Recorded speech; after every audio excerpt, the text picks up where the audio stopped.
Hey guys, what's up? It's Dusty here, back with another crypto video. Buy when there is blood in the streets, even if the blood is your own.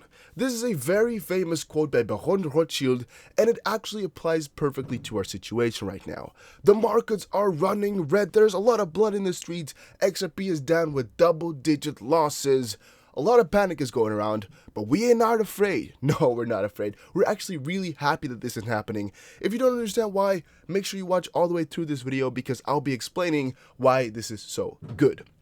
First of all, though, make sure you follow my second channel and follow me on Twitter. Links for those are in the description below. You need to follow me on here for if something happens to the main DustyBC channel because they like to censor a lot of this crypto stuff on YouTube and sometimes even on Twitter. So make sure you check out both these things. Now guys, to really understand the whole situation and why we're happy with the prices dropping right now with all this red in the market, we first have to look at Bitcoin. Bitcoin has been moving insanely in the last week. Up to yesterday was actually up 50% in just 1 week. You can definitely understand that brought up some FOMO, that brought up a lot of investment, that brought on a lot of money and a lot of projects as well. This article here explains Bitcoin ATM count skyrockets to 5,000 as BTC passes $12,000. Now, what I'm trying to portray with this article here is to quickly give you guys some insights as to how much effort people are putting into to be part of this bull run and to be here before the bigger gains are starting to come. Right now, there's 5,000 ATMs. It's just a really rapid increase due to a lot of the people moving into Bitcoin and of course a lot of the FOMO, a lot of the mainstream coverage right now due to BTC hitting high prices. And this will definitely be increasing moreover in the year here to possibly even 7.5, maybe 10,000, we don't know, but it's going to move very, very rapidly now that the prices are higher and the Bitcoin got another wave of 10K FOMO and yada, yada, yada. Now, of course, what this opens up also for us is some XRP ATMs because these Bitcoin ATMs most of the time actually have a few more cryptos than just BTC, but it's very positive and we'll see a lot more of this and it all adds to the story. Stay watching, you just had to know that this is something that's going on. Another thing that was pretty cool to read is Chainlink to launch on Coinbase Pro. Let's quickly look at the article that they got this from. Chainlink link to launch on Coinbase Pro. Chainlink is set to launch on Coinbase Pro in approximately 12 hours, so it should have happened, right? Transfers have been open at 10 a.m. Pacific time, and once a sufficient supply of Link is reached, trading is set to open for Link to USD and Link to Ethereum trading pairs. Trading will be open in phases, and once metrics for a healthy market are met, trading fully unlocks. Coinbase also wants to open up trading to customers in mobile apps on Coinbase.com, and it's not available yet, but it will be coming, yada, yada, yada. It's getting a lot of mainstream attention now as well because of the movements that Link have been making. But what is my point? Well, the point that I'm trying to make with this article right here is that a lot more coins are going to get added to these mainstream exchanges. Coinbase here is going to list more and more assets, and I think Coinbase is actually one of the most popular exchanges out there in the whole crypto realm. I would say it is, all right? Even though I don't know if this is like anywhere fake or anything. I actually did not fact check it too well. But let's see here if the price is going insane. Yeah, most likely still is. I do think it's true though, just because of all the movement that this coin has been making and how good it has been performing over some time here. It's actually the German coin market cap. But what this again opens up to me, or what it shows me, is how much attention people are paying to these altcoins right now. A lot of people are expecting them to rise, and also that Coinbase, as an example, can actually make these coins still rally, even in bearish markets. Like right now, we're seeing Link with plus 10% gains, even though the rest of the market is down, and more is coming, right? Crypto community, crypto coins, crypto exchanges keep expanding. More and more is still on the way. Another article that's really important for the whole story is Bitcoin hitting 20,000 next week, 100,000 by December possible.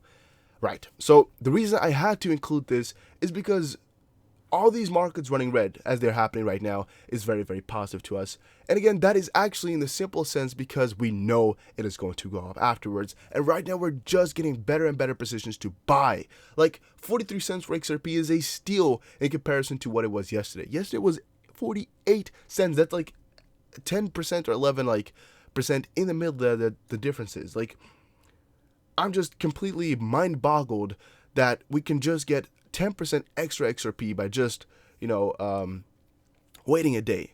So if we bought yesterday at the highest price, we would have screwed ourselves over, because today we can get an additional 11%. Let's say yesterday you wanted to buy 100K. Right now you can buy 111,000 XRP. That's such a significant amount extra, because yeah, I mean, it's pretty obvious why it's a lot extra. And that is why these markets, of course, going down are just so amazing, in my opinion. Almost any analyst, after the couple of weeks that just happened now, know that these prices are going to hit astronomical figures. We also discussed, and we know for a fact, that BTC's runs and rises will be matched by these altcoins relatively soon. We just don't know when it's going to happen, but it will. And Bitcoin hitting 20K will mean that it's going to rise by another, let's say, how much is it going to be? 80%, 90%, whatever. Which in turn also means that these coins, all these coins, are going to go at least another 80% up, and quite a lot more as well. Which again in turn means that all these downfalls right now are just positive for us to be able to pick up more before these bigger runs happen. So I'm just really, really excited that the price fell down a little bit more. It's just really exciting to me, because I would have really been bummed if the price had just shot up to 40,000 in a couple of weeks here, because that would have hurt the gains quite a significant amount. Bitcoin has been an absolute tear as of late.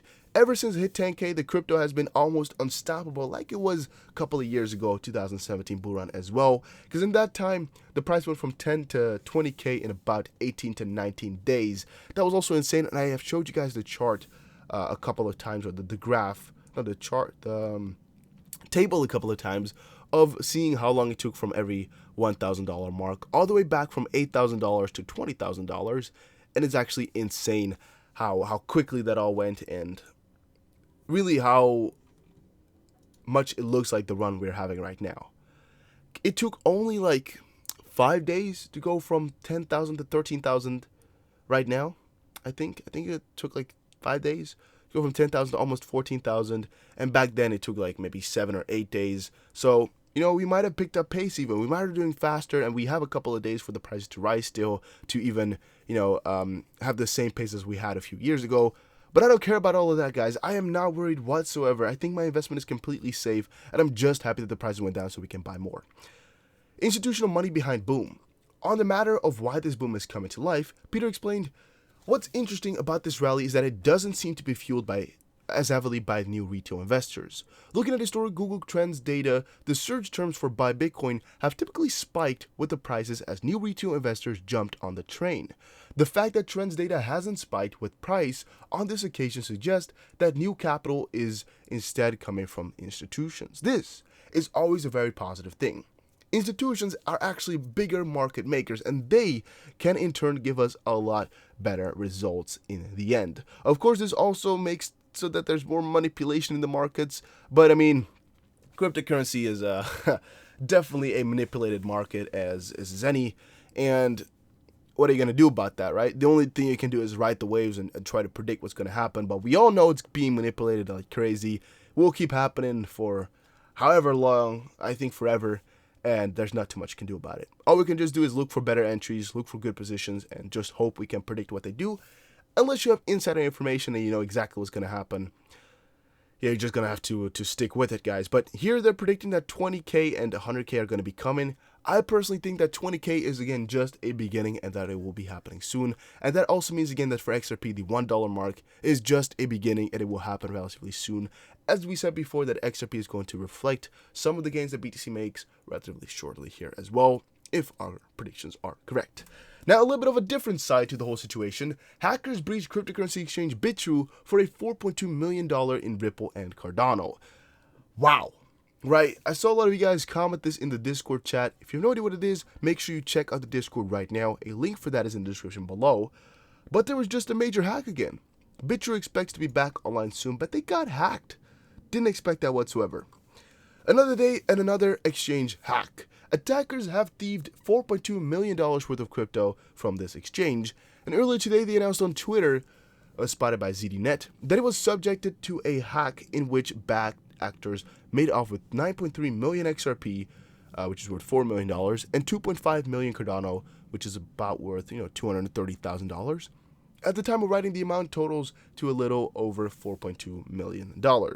At approximately 1 a.m. June 27th, a hacker exploited a vulnerability in our risk controls teams second review process to access the personal funds of about 90 Bitro users.